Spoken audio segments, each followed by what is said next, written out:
actually in the fifth stage of globalization, not the first, not even the second. The first, to me, really goes back 1,000 years to the Silk Road, European and Arab explorers traveling all the way through Central Asia on dirt paths to China and back. The second phase was European colonialism, expanding through maritime navigation to the new world of the Western Hemisphere and across or under Africa, across the Indian Ocean to Asia. The third phase was the Industrial Revolution, the steamship and factories and production and modern industrial technologies led by Britain and the United States. The fourth phase was the modern world economy of the 20th century with trade agreements and with large-scale manufacturing and production in which Asia was a major player as well. The fifth phase now is driven by information and communications technology, a new set of instantaneous technologies that are connecting the entire world together through satellites, through undersea internet cables, through mobile phones, through stock markets and exchanges. And in that phase, every country in the world is really a genuine participant. They are not all equal, but everyone is actually participating. So we are in the beginning of that fifth phase because these are quite new technologies, and I think that this phase will last for 100 years. The geopolitical marketplace is really a dynamic in which every country in the world, every region in the world, can choose who its partners are. Is it going to do business with America, with South America, with Europe, with Africa, with the Middle East, with Asia? All options are available because all regions are connected to all other regions. So there's an intense amount of competition to provide the best services and goods and to provide financing, diplomatic, strategic, military relationships. All of those function in this marketplace really because everyone has a choice. Well, the West used to mean just Western Europe and the NATO countries, including North America. Today, when I say West, I mean the entire European Union. I even mean Turkey to some extent. I mean North America, and I also mean South America, which is a pillar of the West. So the West has three pillars. When we say East today, we don't mean Russia. We mean Asia. And Asia has 4 billion people. And Asia is centered on China, not on Russia. So the real East is truly a pillar of the world as well. The GDP of the East, of Asia, is the same as the GDP of Europe. It is the same as the GDP of North America. We have a world of three major pillars, and the East is one of them.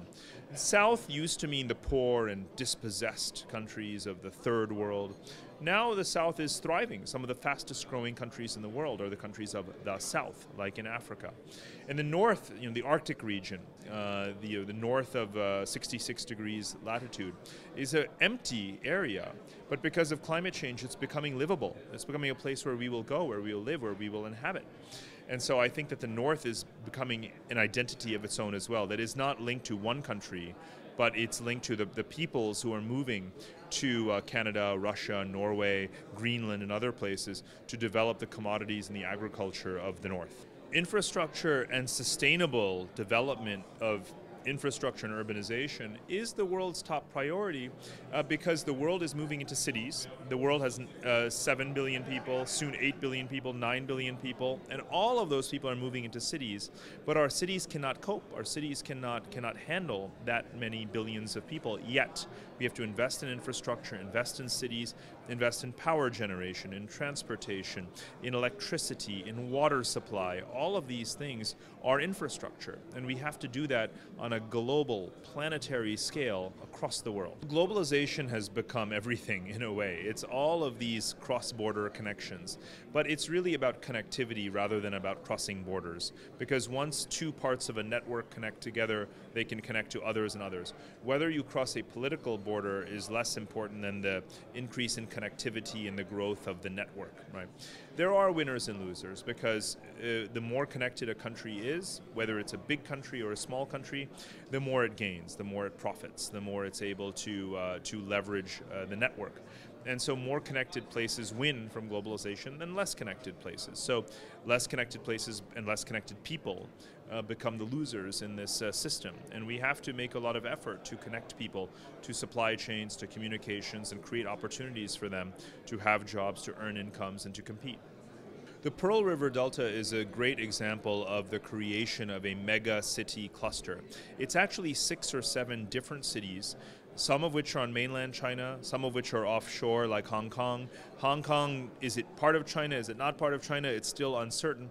And yet it is all connecting together physically because they're building high-speed railways, they're building roads, they're building bridges and tunnels, they're lowering the tariffs and the customs and the border checks for people to move around fluidly in this region.